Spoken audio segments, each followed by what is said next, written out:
Hey, and a very warm welcome to the Into the LightWeb podcast with me, your hostess, Joanna Hunter, metaphysical teacher, spiritual life and business coach, published author, and the high priestess of the LightWeb, a spiritual technology that will change your life. This is the place to be to talk everything under the LightWeb, from consciousness, relationships, to money, to spiritual business, and everything in between.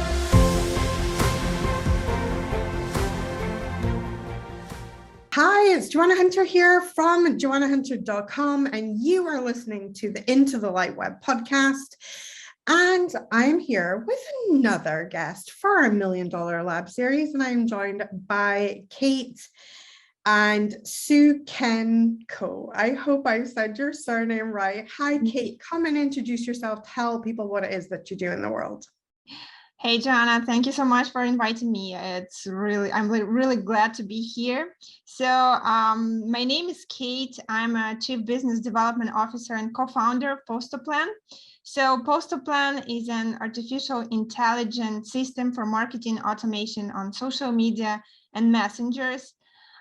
We launched in January last year, right before the COVID started. And then we felt the responsibility that we need to help small businesses to run their businesses online, because we work with social media, and we decided to create a platform that will help small business owners, social media marketers, and digital agencies to promote services, products on social media.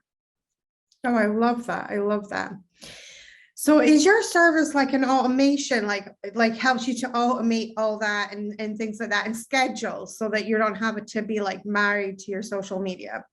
Yeah, that's right. So we are working. So first of all, users can add all of their social media, like unlimited amount of accounts, and like from Facebook, Instagram, LinkedIn, manage their publications, like to, I don't know, copy context, create pictures there. And we made it easier for them because we don't have a complicated tariff plans. First of all, also our platform is has a completely free version, so a lot of users could use that without time limits or credit card needed, and that would be enough to develop their pages as well. So yeah. Oh my God, that's amazing. Yeah, and now we are working on creating an automated way to create text for their social media, and to create pictures based on their topic, based on their niche. So yeah. So I would imagine that you, as a woman in what I would imagine is a very male dominated world, like the tech world is quite male dominated. How has that been? Has that been like, you know, how have you, like, how did you, I want to know all the things. Like, I want to know, how did you start this? Like, how did you find yourself in tech? Is this always been your passion? Well, actually, no, I'm not by myself there, and I'm not the only founder in our company. There is our CEO, Alex, and there is another founder who's CTO of our project, Dmitry. So they, did a lot of work in development and stuff. But talking about like women and men, I guess there are a lot of women who work with marketing and pretty successful. And talking about our product, we work in social media, and we work for people who works with social media and manages social media. So talking about our product, it is really important, the marketing side of this. Okay, I love it. So how did you personally, on a personal note, how did you get started in a tech company? Like, what's your journey? I love to hear what your journey is in moving and then ending up in the company that you're in now, and how that your career has developed. Because it's, you know, I had a little read of your notes and everything that my team sent through to me, and it sounds like you started quite young in this kind of area. Yeah. So yeah, tell people a bit about that. So I used to work with different projects, starting from like marketing strategy, content creation, advertising for businesses and stuff, to looking for investors for startups. And that's how we met with Alex, because we were working in one community and like knew same people. So, and yeah, he invited me to work to his project, Postal Plan. And that's, yeah, how I started to work there. First of all, it was like, from the beginning, it was a disaster because everyone was doing everything. It was like, yeah, new project, COVID started, and like a lot of people were panicking. So we had to define our path through that. And like, yeah, in the beginning, everyone was doing everything, starting from marketing, banners creating, advertising, I don't know, helping our development team and stuff. And then it was coming like to more, I don't know, set, right? We divided different departments, and yeah, then everyone was happy. I love that. I love that. And so as a woman in business, in an industry that, you know, has a lot of men and things like that in it, although the marketing industry has more women, but, you know, as the sort of tech industry and things like that, how have you found the ability to grow your business? Have you found it's been an advantage to be a woman in this industry, or do you feel like it's been sometimes like, you know, I've heard a lot of stories from women of where they're kind of like they're talked down to instead of met at this really higher level. Well, I should say that I didn't really feel the difference, to be honest. I used to talk, and probably will talk, with a lot of investors, right, who are male, and I didn't feel any like different attitude to me and stuff. So I wouldn't say it's like someone, I don't know, different.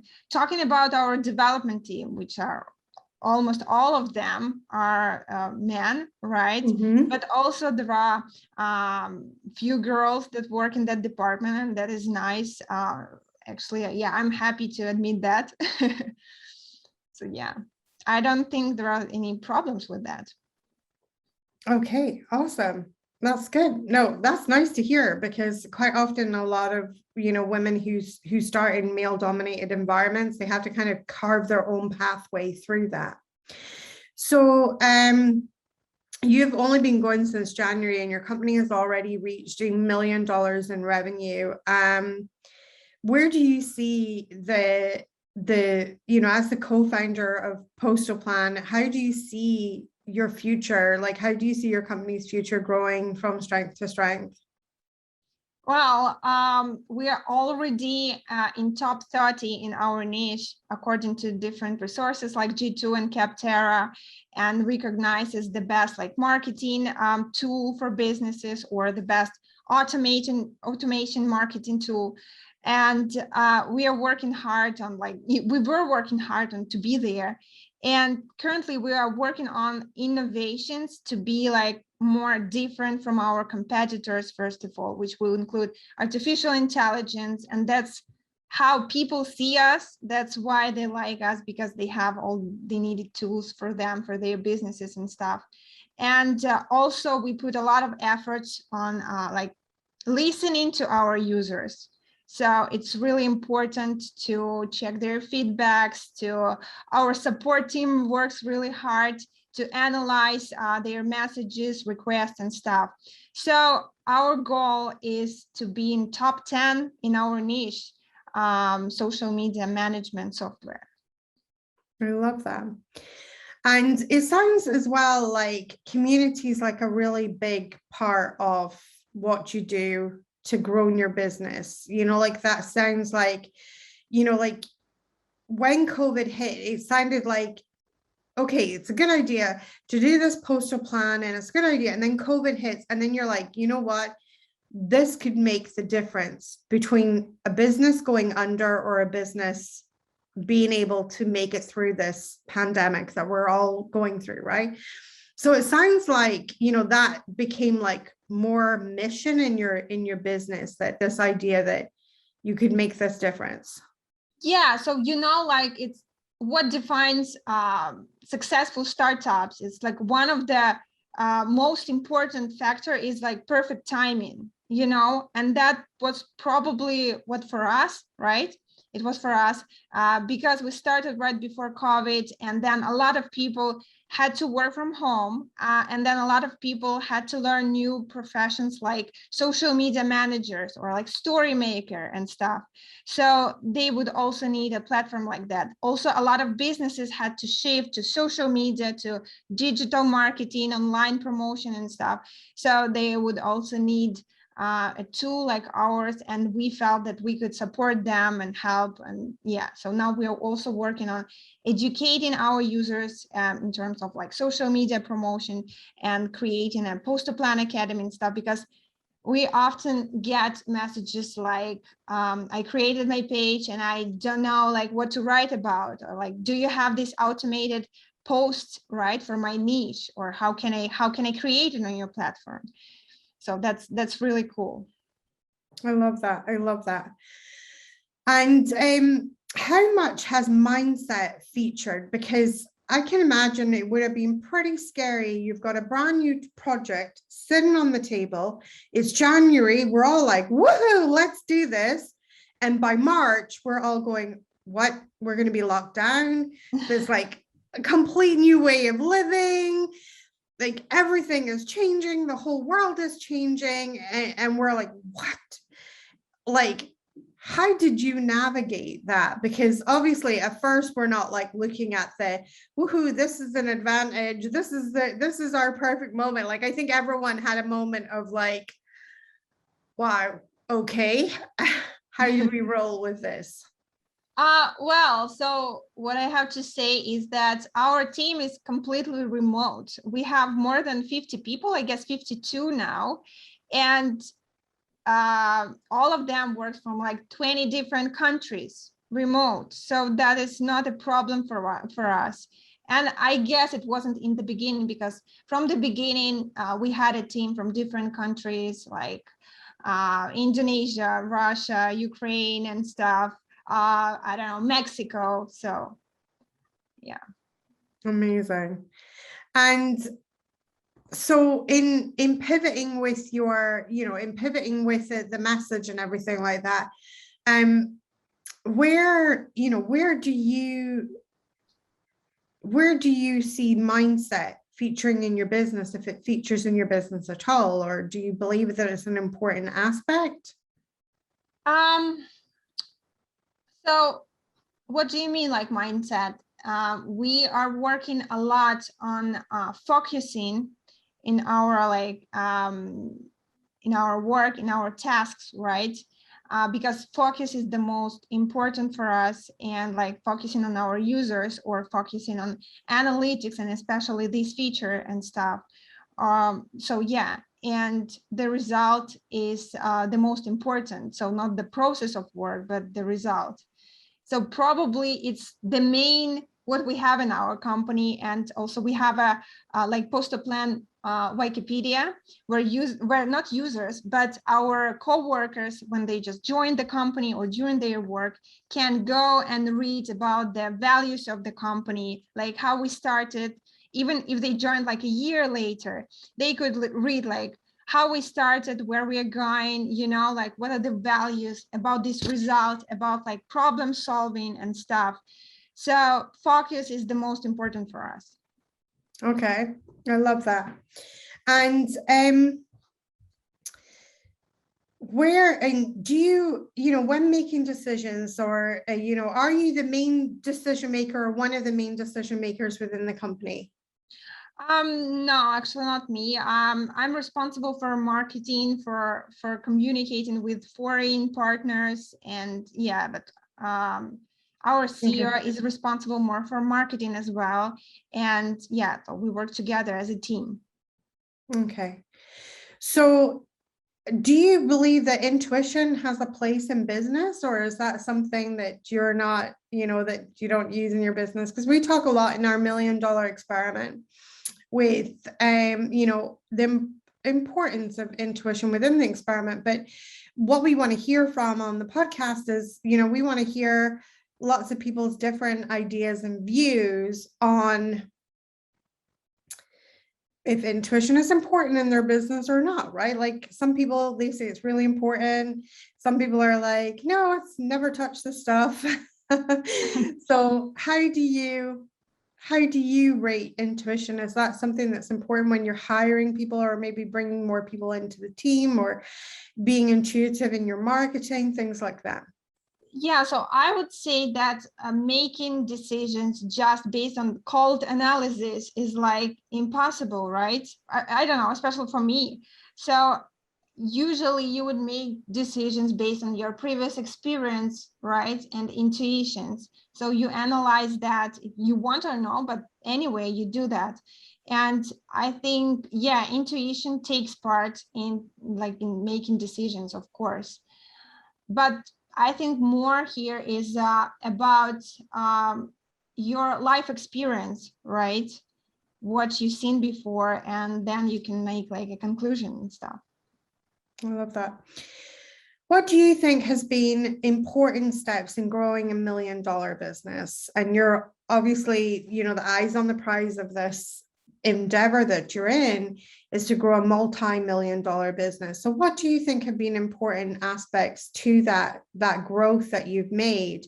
Because everybody who's inside the experiment, the $1 million experiment, they are looking to attempt to create a $1 million business for themselves. Many of them are, your kind of ideal clients in growing, their small business, they're on social media. Mm-hmm. Many of them are online businesses and things. So what do you think is really important in for your, for what's been important for your company that is maybe something that any of our listeners could maybe be like, oh, that's great, I can maybe apply that to my business? So what do you think are being good steps? So I would say what is important for me, first of all, it's analysis, right? First of all, you try different things, right? But you should know which one works from them. You cannot focus on one or two of them, right? You need to try few of them, like talking about social media when you promote your businesses. You try Facebook, you try Instagram, and see how it works for you. So first of all, it's analysis, and then it's focus. You need to see what works the best, what brings you like more revenue, more clients and stuff, and then focus on that channel. And third thing is to hire a good team for that, what would allow you to use this channel, allow you to analyze your data and stuff. So I love that. And I think also as well, when you're talking about analysis, it's really something that I talk about, which I call experimentation. You need to experiment. Like, yeah. How are you going to know for sure if something is going to work if you don't try, right? And I personally don't think there's enough of that in business. Everybody is looking for the certainty. Everybody's looking for the sure thing. So many people are too scared to just try. And I think you're right? You need to approach it in this like structured way that you were talking about, right? You go out, you try a bunch of stuff, and then you look at the analysis of it and you say, okay, well, that was really bad. This was good. This was excellent. For example, also in the beginning, in the beginning, you don't have that much financing to try everything, right? And this is where your intuition comes. You're like, you feel what first you should try, right?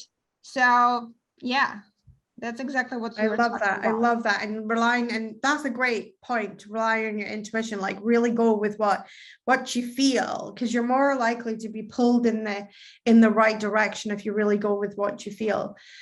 And it's that, and that analysis part, the try, analysis, focus, those three things, like that just repeats throughout business. You just keep doing it, right? And so what you end up with is you just end up with more stuff that really, really works, right? Like in the beginning, you try a bunch of stuff, but you maybe have one or two things that work. But then, you keep doing that process. Go out, try, go look at the feedback again, what's working, what's not working, and then you go again, and you just keep going again. And eventually what you end up with is this like massive storehouse of tons of stuff that works really well for you and your business.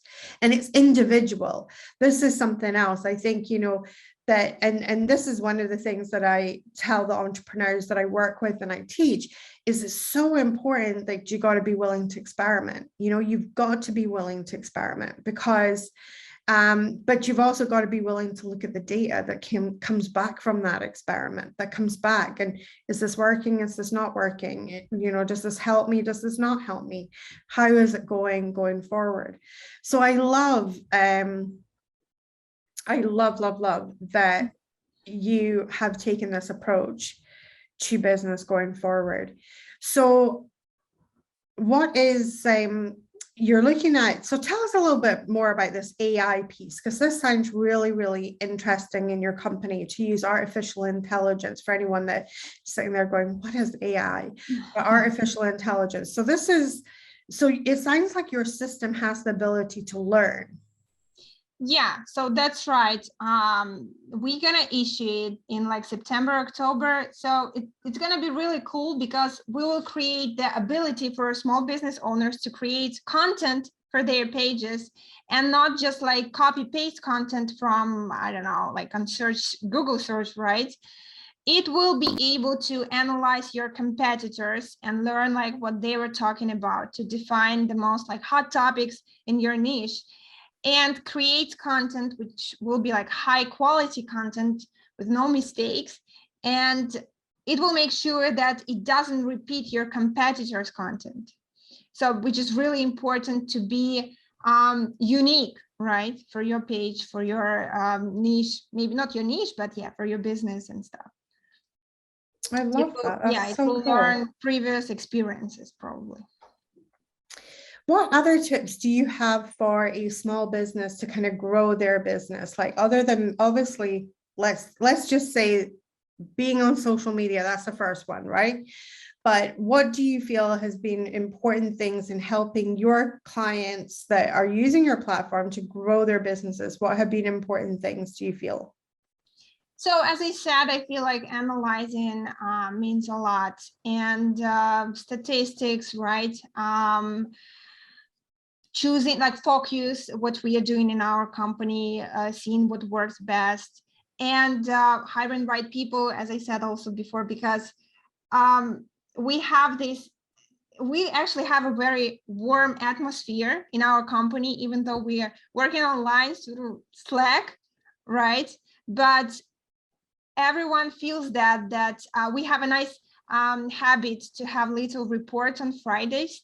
And those are like not official reports, but more like personal. What have they been doing and how they feel about that? And like, some of people would joke about some stuff, you know, and you could see this person and you like, feel what he was doing, you know, like, and this is really nice. It makes us, I think, different, because lately a lot of people were coming to our team and they were like, I've been working in different teams online also, but I never felt this way, right? So, and I think like you should hire people who will work not for your money, just doing their work.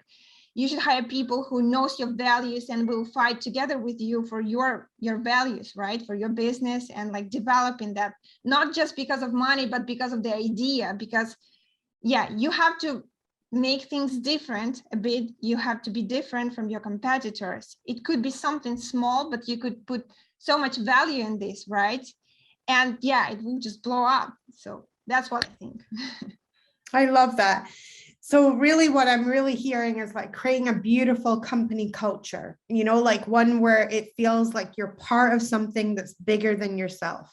Yeah. And I think that's an important thing, you know, and I definitely feel like it's so important in business to have your values, you know, that everybody who works in that company share the values, because I think that, and that's what helps to create that bigger connection, doesn't it? Between all of us. I think it's not only for people who works in the company. I think even like users and your customers can see your values. You should like transform them, right? To your social media, everyone should see that. And when they see it's clear and it's like honest, they will definitely pay attention and remember your business because there's high, competence, right? Yeah. And I think also as well, like, if they don't share those values, they're scrolling on by. But like when you see something and you're like, oh, that's like me. I Yeah. have that value. It's that instant connection, isn't it? It's that instant connection. It's that instant feeling of like, oh, wow, like now I'm paying attention because I like this. This is something that resonates, you know? And I really love that. Putting your values front and center, not just having it as a culture of your company, but also sharing it with your audience as well. That's beautiful. I agree. I always say that when we were creating ads or like content and stuff, I always say that like you should analyze your audience in that way, like to understand what they really need. And they should have this thought appear in their mind, like, oh, that's me. Like, how did you know about it? Like, you also think like that, you know? So this is really important. And also when we analyze our target audience, there are some like questions like, why would these people need your product, right? And you would respond. And then next question, like, why would they really need your product? So you should think deeper about that. I love that. I love that. And those are two really great questions that anybody listening to this podcast can really apply into their own business. Like, why would somebody need your product? And then the deeper question, like, why would somebody really need this? Like, what's the urgency? What's the deeper message here?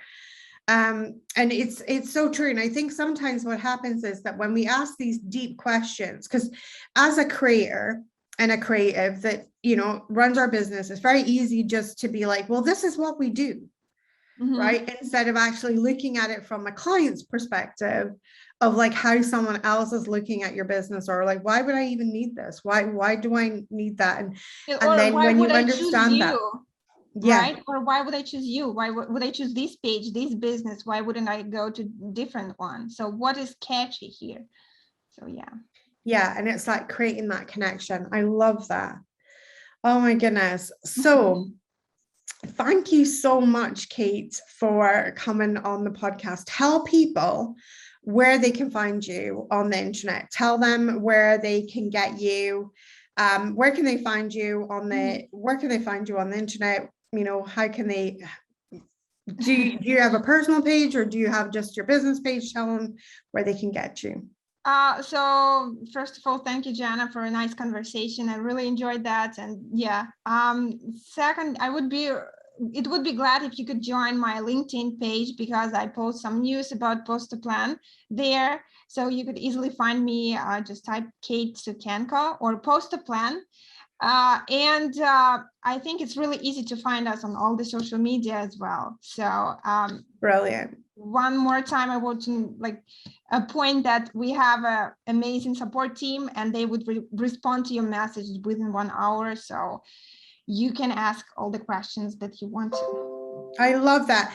I'm going to make sure that all the links are below this so that you can go and check out your platform, check out what you do and everything. And thank you so much for joining this conversation on the $1 Million Lab. Thank you.